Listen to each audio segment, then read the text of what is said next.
Welcome to Mommy Has Questions. Motherhood is hard, but it's even harder when the system is stacked against us.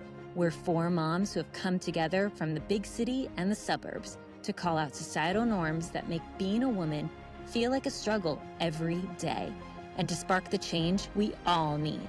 If you're tired of feeling unsupported and you've got questions, you're not alone. This is your village.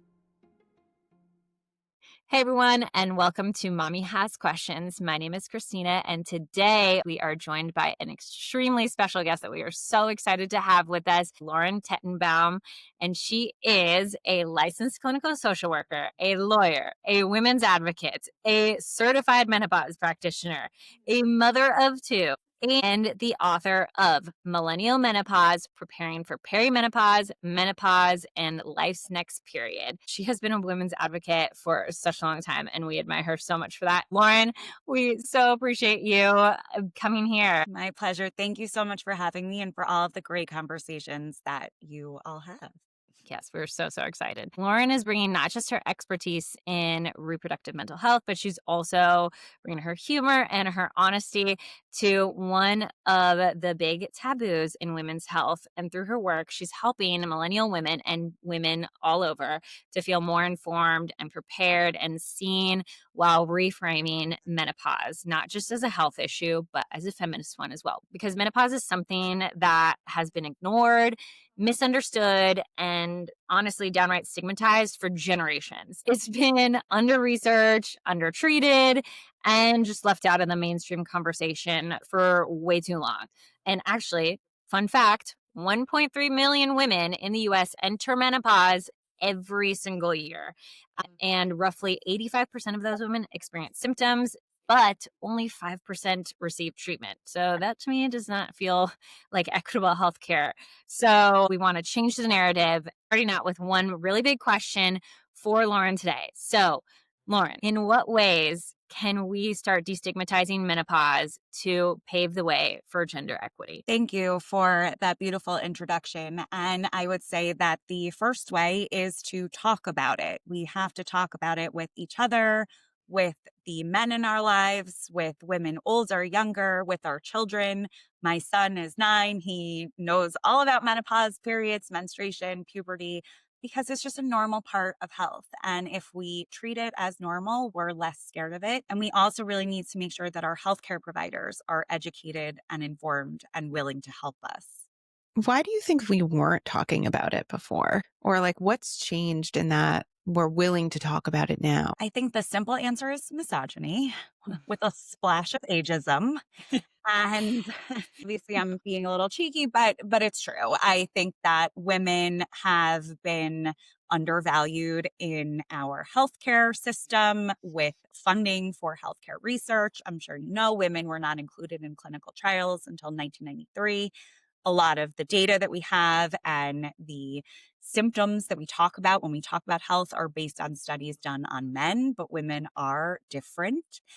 And it's just this cultural perception that older women are not valuable. And so we Mm. kind of keep them in the shadows. And there was also a whole study done in 2002 that really scared people off from hormone therapy. So healthcare providers were not taught about treatment options and essentially started telling women, this is just midlife, suck it up. And women felt like they couldn't express what they were going I want to go back to that value point that you made, because I think that's key in all of this. And you said women after midlife or after menopause weren't valued in society, which I completely agree with. And I come from a bit of a capitalist perspective, and ascribing value to women in terms of their ability to reproduce as their way to contribute to society is, I think, what you're digging into there with that point. And I think it's really important because we're in this moment now where women are contributing to society in so many different ways that we are constantly talking about here. Absolutely. Look at how we treat pregnant women, right? We have all of these doctor's appointments built into the system, and we're constantly talking about babies. And even once the baby is born, the mom is cast aside, right? We don't really Mhm. value women. Mhm. Mhm. I know you have a chapter in your book talking about like, hey, nobody talks about women's health up until you are carrying another human. And like, where am I in this? Not Mhm, just my baby, not just mhm, motherhood, but me as a human being. So we have a lot of work to do. But in Mhm. terms of why we're talking about it now, I do think it is largely because of millennials. And I don't want to discredit all of my Gen X sisters and colleagues who have been really blowing open this conversation and making amazing strides. But Mhm. in general, I think that millennials are more comfortable talking about tough topics like fertility struggles or mental health in general. So, again, the more we're talking about it, the better. mhm. Yeah. So coming from late Generation X, I feel the need to say that. See, but Just, why? Well, there's nothing wrong with aging. I'm just barely Generation X. But I will say my generation was the latchkey generation where we raised ourselves. There was a lot of like, yeah, you feed the kid, you shelter the kid, you love the kid, that's enough. And we sort of had to figure everything out on our own. And being the daughter of a boomer, my mother never talked about menopause. And it wasn't until my older sister went through it that I really started to think about it. She's 10 Mm, years older than me. And she went to my mother and said, listen, I'm getting hot flashes. I can't sleep. I'm having these issues that are huge and my body is changing in such this big way. And I had no idea. When did you go through this? And my mother literally laughed at her. Now, I need to preface with saying my mother was a wonderful person. She was very open, very easy to talk to. We talked about bodily functions all through my house. I had 3 sisters, so there was 4 girls and my mom. And we talked about periods. We talked about sex very openly. My mother was not a prude. She was not closed off. So my sister was shocked that when mhm, she went to her to talk about menopause, that she literally laughed. And I think it was her way of coping, which was to just sort of laugh it off because that's what was done to her. And Mm. that's what she was handed down. And so I agree with you that I do think that millennials have an easier time talking about taboo things.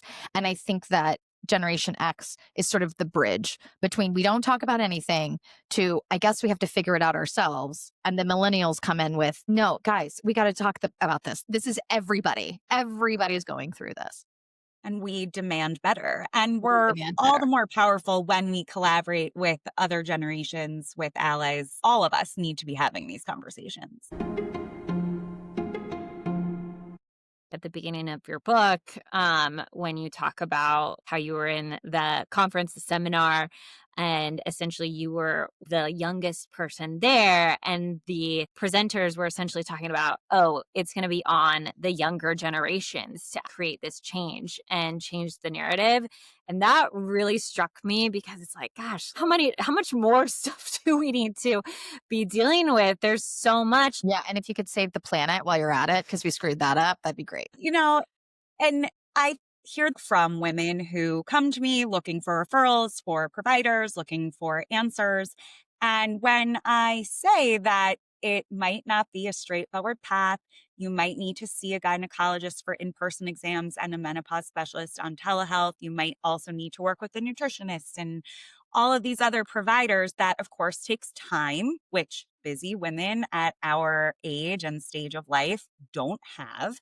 Women are overwhelmed. You giving me another thing to add to my Mhm, list, and I totally get that. I relate. I'm with mhm, you. But what's the mhm, alternative, right? I think we all benefit from talking about it. We've previously viewed menopause as this like moment in time. And what Mhm, we're learning is, yes, menopause in and of itself, as defined, is the moment when you are 365 days from your last period. mhm. But pre-menopause and post-menopause, especially post-menopause, that's your life. That's your Sure is. health for the rest of your life. And so this isn't just a one-time blip or a short phase we Mm-mm. go through. This is a shift that now changes how we are going to live and age. So there's just so much more to it that is now coming to light too around that. Yeah, I know that when I entered perimenopause and I was first discussing it with the doctor, basically looked at me and was like, "Oh yeah, you're probably in perimenopause," and she put me on the pill. And the pill's going to help with your symptoms, and that's that. And I was like, "Okay, but then I'm going to hit menopause. And she was like, yeah, that's just one day, 365 days later. And then I'm like, okay. And then what is post menopause? And I literally asked her that. I was like, what is post menopause? And she just stared at me like a deer in the headlights. And it was as if what she was saying to me was death. It was like, it's like she didn't want to say that, but that was, but it's not true. Like No, you it could be see half your life. So macabre. you live for I know. And but you could live for another 20, 30 years. 40, 40 40, plus, 40 years. yeah. Right. I mean, I'm killing myself off at like 80 because I You've feel had like enough. after that, That's it. I don't know if I'm going to want to be here, You're done. but my point is you have, yeah, what if you have like a half a century ahead of you And you and might. you're just completely void of all estrogen and Mhm. progesterone and testosterone, and your entire system just shrivels up. And then you get, as we know now, you can get osteoporosis, you can get Alzheimer's, you can get diabetes, you can get cardiovascular issues, like so many things. They're now pointing to a lack of estrogen for many, many decades. And I think it's crazy that literally people talk about they talk about meno, but they don't talk about post. Yeah, and I think that speaks to ageism. We don't like old people in our culture. We don't see them in film and media. And I mean, that really has to change. When I looked briefly at other cultures, particularly in Asia, Japanese women tend to have fewer menopause symptoms, and their culture is very reverent towards older people. So interesting. Like, Mhm. do you think it's somewhat psychological then, in terms of we're living in such a youth obsessed culture that as you start to see a little sagginess or whatever, then all of a sudden you're just like, that's it. I'm an old crone now. And I there's do, no point yes. anymore. And you just sort Mhm. of succumb to letting yourself go, so to speak. I do think it's psychological. Studies show that when we have negative attitudes about aging and menopause, we are at higher risk of experiencing more severe symptoms. So Mhm. I get it. I'm not here to say, no, enjoy that hot flash. But if we embrace this time as a natural phase, as one in which we might have difficult symptoms, but there is help available, and we're just Mhm. sort of neutral about it, we are going to be better off. Tiff, you know how we're all busy moms carrying a mental load that feels like 12 tabs open on Google? And then your kid does something so cute that you want to freeze it forever, not just as a photo, but actually capturing the moment. I know exactly what you mean. And sometimes you want to capture more than just a photo. You want to capture what is truly happening in the moment and not forget the meaning behind the photo. Well, now there's an app to do exactly that.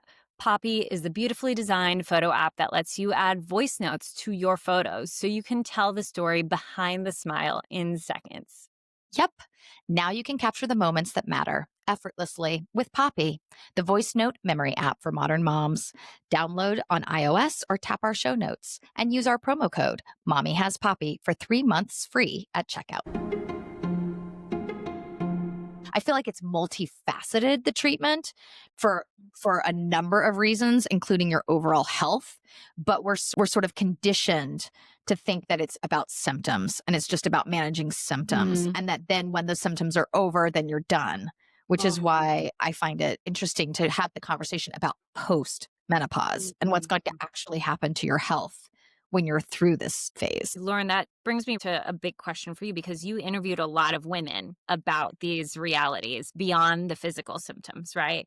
So, can you talk a little bit about what you found through your interviews, not just the physical symptoms, but the emotional and social realities of what perimenopause and menopause can bring? I did speak to so many women. I spoke to hundreds of women, including nearly 4 dozen experts, OBGYNs, psychiatrists, founders in this space, journalists, professors. And there was such a wide range of symptoms that I'd never even heard of, Mm. like tinnitus, frozen shoulder, itchy skin, your histamines, your allergic reactions change, your Uh, voice change. oh my. Right. There's a lot, It's and not like, everyone has them all, but mhm. it's possible. One stat that I was particularly struck by was that up to 70% of women experience mood changes. And that doesn't mean that they meet all the criteria for a diagnosis like major depressive disorder, but that does mean that they're having mood issues and maybe symptoms of depression, anxiety, rage, irritability, all these things. And perimenopause can last for about a decade. And as a mental health provider, I thought, why didn't anyone tell me about this? Why didn't I know it? And Literally. I'm now seeing women in front of me who are saying, I don't recognize myself. I'm suddenly a demon taking over my body. And I feel very fortunate that now I'm able to educate them on what's going on. And I'm also educating other providers. Mhm. And we appreciate that immensely. I mean, even just preparing for this interview with you, I have learned so So much much. that I'm like, oh my gosh, what? How do we embark on these conversations in a way that the younger generations will listen? Mm. Because, like we've alluded to, there's this dislike of aging in our culture in the United States, unfortunately. So when you hear menopause, it's like, oh gosh, I don't even need to think about that right now. So, what's been your experience of having people engage in the conversation earlier on, even though they're like, please, I don't want to hear about that. But I'm not that old yet. And I hear that all the time. You know, I get that, oh, you wrote a book. That's so great. What's it about? And I say menopause. And I go, oh. Like, But ugh. in response, I say, yes, that's the point, that we shouldn't be afraid to talk about it. I think if we capture it as women's health, Mhm. people are more open Yeah. to listening, to learning. And it's just a phase of time. It's like adolescence, you know, it can be rough, but it doesn't need to be met with this disgust. And it's really important, I think, to focus on health. And this is what's going on with me and my body right now for perhaps a decade long. So I think just an openness. How are you feeling? You know, it depends on who you're talking to, but check in with your friends. How are you feeling? Or I read this book or I listened to this podcast and I found it interesting. And talk to your kids the same way I think our generation or our cohort of parents, we tend to say what's going on with us, like, oh, I'm so frustrated, or you look frustrated, right? Yeah. And I think we can do that too. I'm in a bad mood. You know, my body is not really working the way I'm used to it, or whatever kind of plain language you want to use. But again, and I sound like a broken record, but that is sort of the point. The more we talk about it, the better. Mhm. Mhm. Yeah. And I like the idea of just framing it as like another phase of women's health because it's really not thought of as health, is it? It's sort Yeah. of like this thing that you may or may not have to deal with and kind of don't worry about it was sort of the way that I think it was sold to us, or at least it was sold to my generation. Yeah. And it really is healthcare. But then there's Mhm. also the situation of insurance doesn't cover it. Mm. Like I right now am taking hormones and I have to pay completely 100% out of pocket. Luckily, I am a privileged person and I can afford it. But I've thought to myself, wow, so it's now becoming a class thing where if you don't have Mhm. the money, too bad. So sad. Mm. Or the flexibility from work to visit a provider, Right. or if you don't speak the language and you can't access a provider who can talk to you. But that's why Right. it's really cool to see the rise of these telehealth platforms that really do have menopause specialists on their teams. And that's why we have to have these conversations so that women can get educated. I will also send you the Menopause Society, which is the preeminent professional organization in this space. They have as free resources an insurance denial letter, and it's really for Mm. your provider to work with you and advocate on your behalf, but everyone should utilize it and advocate for yourself.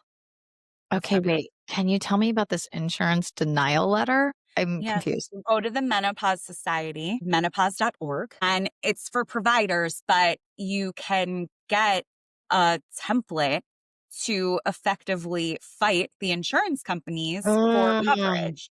And if your provider doesn't know about this, you can tell them. I Mhm. see. And so it's like this letter that they send Mhm. to your insurance company that says that this is an actual health thing that needs to be Yeah. covered, so to speak. Yes. Yes. I mean, I can't Interesting. guarantee what your insurance company would Right. do, but it's worth advocating for yourself. Mhm. Right. Well, and the more active we can become in Mhm. trying to at least make the system aware of this issue, then the more likely we are to change the system. Right. Mhm. Mhm. Right. But I Um, mean, there's so many problems with insurance coverage, with insurance reimbursement. Urologists get reimbursed more for a procedure done on men than the same procedure done on Mm. women. I learned last night from a networking event I went to. Wow. So it's, that's again, it's a big hill to climb, a big Mhm. battle, but Mhm. we're in it together. Yeah, we're definitely in it together. And actually, that does bring me to the pivotal question of gender equity here. And Lauren, you again have described menopause as a feminist issue. So I want to talk a little bit about your perspective on that and what it means to you and how you've discussed it in your book. Absolutely. So, as you mentioned earlier, I have always been passionate about women's rights, women's reproductive health. That's actually why I Mhm. went to law school. I wanted to advocate for bodily autonomy and access to healthcare. And then I got really interested in the mental health component of that. And long story short, I am in private practice as a therapist. That's my day job. But even therapists can be advocates and often are, whether it's on the micro level or the macro level. And I think it's really important to recognize menopause not only as a healthcare issue, but a feminist one, because this is something that affects all women. We are not getting access to healthcare that we deserve or that we need. Mhm. Men's issues are treated very differently. They get a lot more funding. For example, you probably know about Viagra, right? Yes. You know that there are two FDA approved drugs to help with women's libido? No. No. No, Yeah. did Yeah. not know that. Had no I idea. didn't know it either Oh. until I was doing my research. And even yesterday, I presented to a group of NYU psychiatry residents who Mm. are brilliant, and they didn't know that either. And Wow. it's so important that we share information. Those treatments are not necessarily going to work for everyone, but we should be aware. We should have the choice Mhm. to learn more about it, Mhm. maybe to try it. And in general, we need more funding for various options.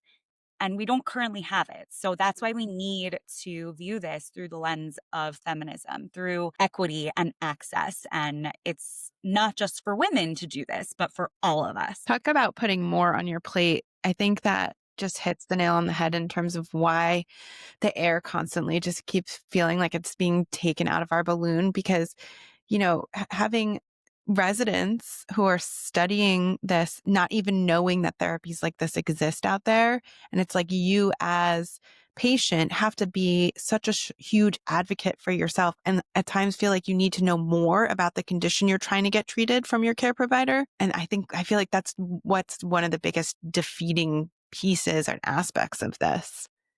yeah. And you know that it's sexism when Mhm. 50% of the population goes through it.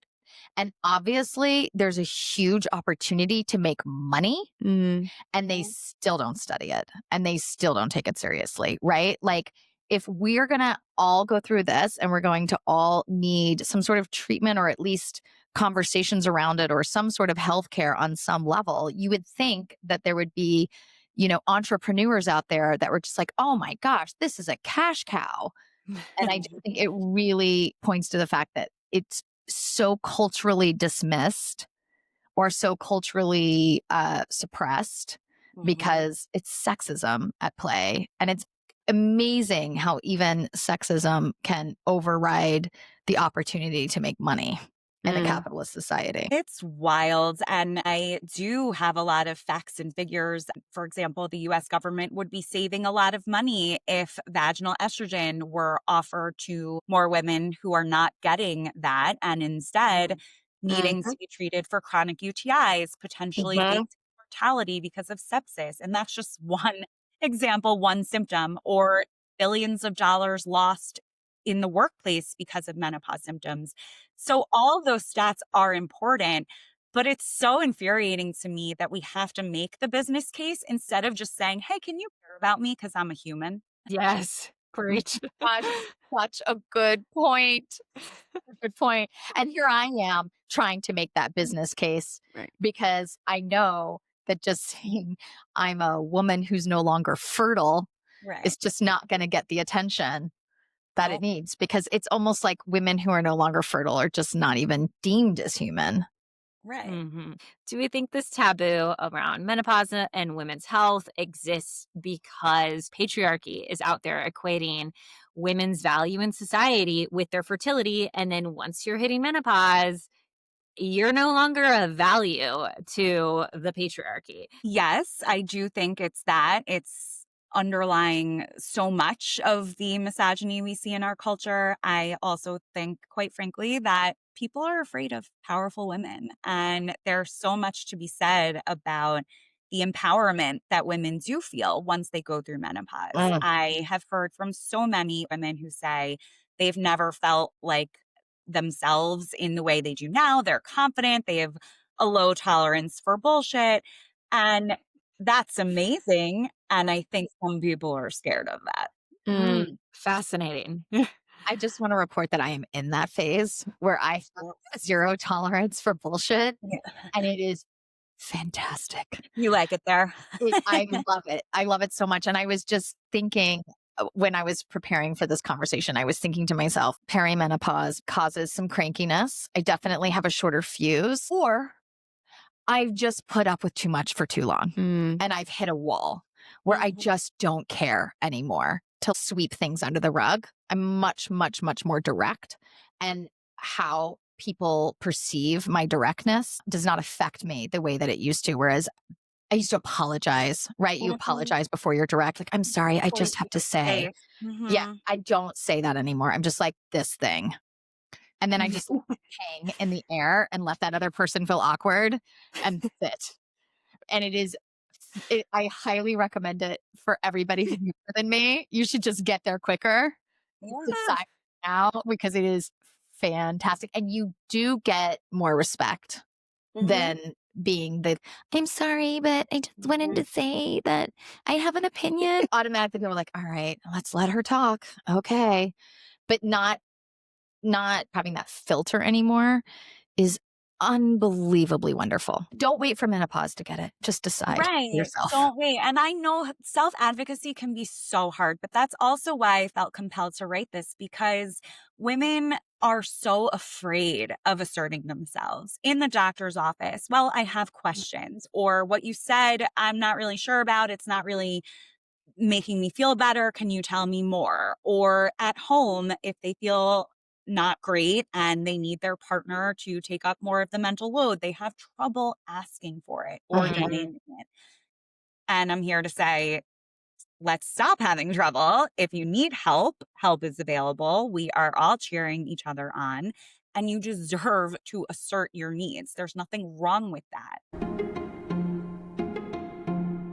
How are we continuing this conversation with the men in our lives? So I have always been, I don't want to say a guy's girl. I've always had really close guy friends. I married one of them. And I have a dear brother who is a peer. He's 2 years younger than I am. And I feel like I've always been very open about everything with the men in my life. And not every man is like that, but I think find the ones who care about you, who are not prudish about women's health. You know, every man, whether they're straight or otherwise, knows a woman who's going through menopause or who will, Mhm. then they should care about it. And there's a chapter in my book specifically for men, whether they are supporting a romantic partner, a mother, a colleague, whether they're interested in this space from a financial perspective and they want to invest. Great. Come come join us. Bring it on. Support us.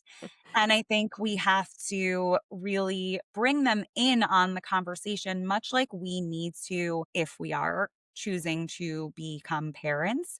Because, yes, the woman is pregnant and she's dealing potentially with fertility struggles or whatever it is, and it's her body. But if she has a man in her life, he's involved too and needs to be bearing the mental load, maybe doing some research, maybe just asking her, how can I support you? You don't have to have all the answers, but you should ask that question. Mhm. Mhm. So my husband's a huge book lover, and he comes home with a book, with another book for me, and I open it up, and it's Naomi Watts's menopause book, Dare I say and it? I was like, and then he says, "I got this because I thought we could both read it," Aw. and I Aw. was like, It's a good one. I feel seen. And I feel like that's the kind of man every woman should have, right? Yes. Is somebody who actually wants to know so Mhm. that they can support or help or at least have the knowledge, Mhm. around it. Mm. Mhm.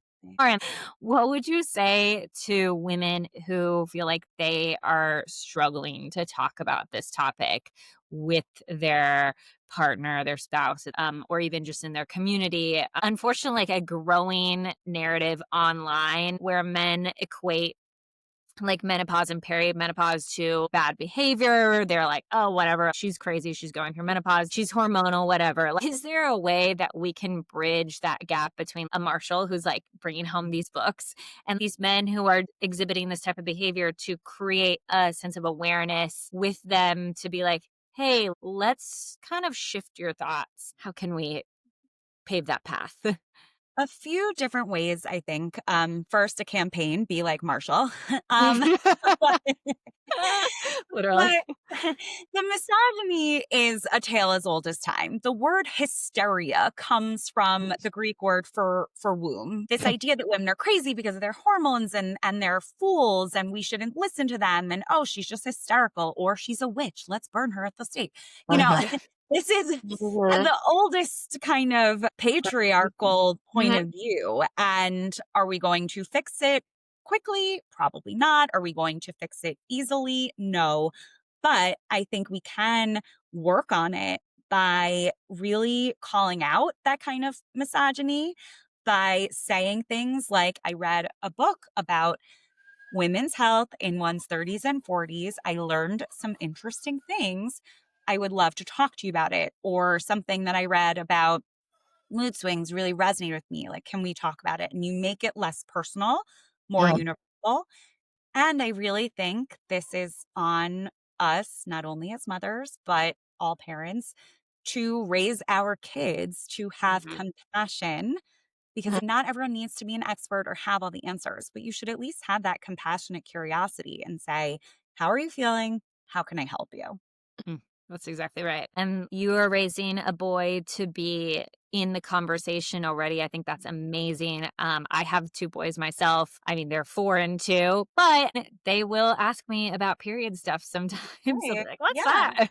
So, I think having those conversations early on with the kids is actually important and it shouldn't be taboo because, like we've been talking about, this is something that all people with ovaries will go through. So, it is a very common experience and it shouldn't be taboo the way it's been, the way our mothers didn't talk about it. I mean, for me, I didn't even know my mom went through menopause. It was like, Mhm. oh, you're not using this stuff anymore? Oh no, here, take it, take these pads, take these tampons. I don't need them anymore. Oh, okay. Great. Mhm. So I think having these conversations, making it less taboo is one big step that we can take. But are there other ways that you've pointed out in your book specifically that we can have these conversations with these younger generations, our children, et cetera? I just think talking about our bodies and not being squeamish about it and talking about how bodies work. And I'm not a biology person. It was like my worst class in high school. And, I'm more qualitative. So we don't have to get in the weeds, but we all should have an understanding. I'm sure you've heard so many times, oh, I tried so hard not to get pregnant. And then when I wanted to get pregnant, I didn't know how my body worked. And again, Mhm. it's the same conversation. Like we should know how our bodies work. We should know where to turn when we're struggling. We should know we're not imagining it or going crazy. And we should know that this does involve some patience and proactive advocacy, but we are truly in a community together. And so I think women need to think about what's most important for them because every woman will experience menopause differently. So if someone's really struggling with sleep, that should be kind of the first issue that they tackle or look into. If someone is having a difficult time with their mood or notice that they don't feel like themselves, they deserve support. The more that we continue to have these conversations, see women in midlife in the media, don't wait for midlife to say, hey, let's talk about menopause. We should be having these conversations beginning at age 35 with our doctors just so Mhm. we earn an education. Mhm. Mhm. That's right. And that will pave the way to destigmatizing this phase that we all go through and is the rest of our lives. So Right. I think that's huge, Lauren. And again, your book outlines all of this so beautifully. I really hope everybody can go pick up a copy. It's also coming out on audiobook soon, correct? Yes. So for those of our audiobook listeners, be on the lookout. Lauren, where can people find your book? Do you have a favorite place for people to go look for your book? So it's available wherever books are sold, Amazon, Barnes & Noble, independent bookstores, which we love. And if you go to millennialmenopause.com, you'll see all the links, including to my practice website. Amazing. Amazing. Yay. And we cannot wait for people to start having this conversation and use Lauren's book as an amazing guide. With that said, Lauren, do you have one last piece of advice for our listeners as they navigate their future? I really believe knowledge is power. Mhm. And book is a fun read. It's full of pop culture references. It's like talking to a friend. Mm-hmm. It's there when you want it. You don't need to study and learn it all and be prepared for anything and everything that might come, but you should know that you're not alone in whatever your journey will look like and that support is available for anything and everything you're going through. Yeah, I totally agree. And it is an amazing conversation starter, which is what we are all about here. Mommy has questions. So, as always, Continuing the conversation is part of the solution. Mhm. thanks, guys. And thank you so much, Lauren. You're incredible. And we will have all of the information in our show notes where you can find Lauren, where you can find the great resources that she talked about, like Menopause Society, and where you can go buy her book. So, thank you, everyone, and really appreciate it. Thanks, Lauren. Thanks, Thank Lauren. you. Bye. Mommy Has Questions is brought to you by, among other things, a vibrant moms collective that provides in-person programming and online content. For more information, please visit momsamongotherthings.com. This episode was produced by Christina Sansone and directed by Tiffany Hodges, with theme music by Juan Carlos Enriquez. Hit subscribe to catch our next episode and rate and review us to let others join our village.